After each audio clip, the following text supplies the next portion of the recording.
Okay, so let's say our client says, yes, I believe my drug use is a problem, and they're able to give a good explanation as to how they arrived at that conclusion.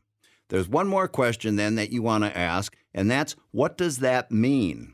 I happen to believe that the answer to this question is the key to preventing one of the most fundamental trouble spots we run into when it comes to a client's motivation for following a recovery plan. The fact is, your loved one should be able to give you an intelligent discussion on what it means to be diagnosed with substance use disorder. That's what they're learning in treatment. And this is where that information we looked at in Module 1 about the ASAM definition of addiction is going to come into play for family members. The client might not know it by that name, but the majority of the education they're getting in treatment is based on terminology from that definition. So if you asked your loved one to explain addiction to you, they ought to be able to rattle off, addiction is a primary, chronic, progressive disease of the brain that results in loss of control. It's characterized by periods of remission and relapse. Without treatment or engagement in recovery activities, it can lead to disability or premature death.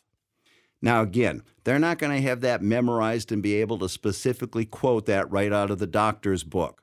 But the point is that ASAM definition summarizes the majority of what they're learning about their condition and what that means for them as far as a recovery plan. And family members, you really want to avoid being the substitute teacher on this one. Here's one of those tricky cases where if they know that you don't know what it is that they're supposed to be learning, then they know that they can get by with not doing what it is that they're supposed to be doing. Did you follow me on that one? Because here's what happens, at least in my experience. And I've worked with a lot of treatment clients over the years who've come to me for outpatient care after they've been in residential treatment. And one of the first things I'll ask them is, what did you learn about addiction? And they'll say, I don't know, it's when you use all the time. Or I'll ask, how do you know if you're an addict? And they might say, well, I ended up in rehab, so I must be an addict. And then I'll ask them, did you ever hear anything about brain disease? Oh yeah, we learned about what it does to the brain. Or how about, you ever hear words like progressive? Oh yeah, it keeps getting worse. Or chronic? Yeah, like that you're not cured. And the point is, what I've realized is that clients are learning this stuff, but most of them don't think they're ever going to get asked about it again, so they don't retain it. One of the most important parts of their treatment is going in one ear and out the other.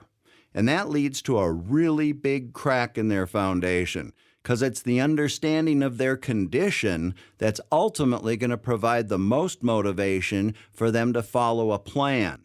So let's take a look at how this fits with contemplation work.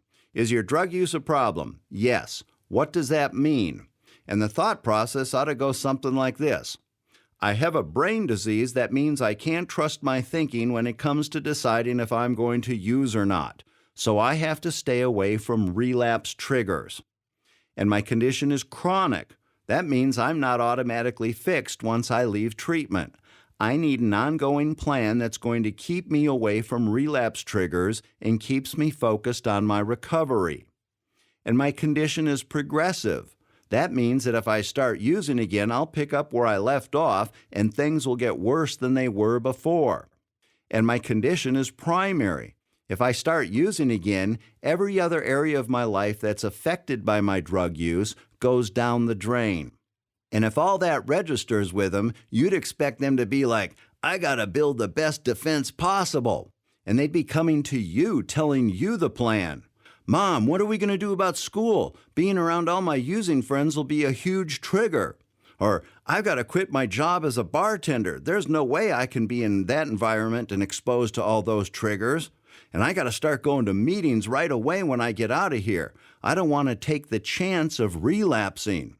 That's what motivation to follow the plan would look like. And family members can play a huge role in helping create that motivation by knowing what your loved one is learning in treatment, especially when it comes to this area of understanding their diagnosis.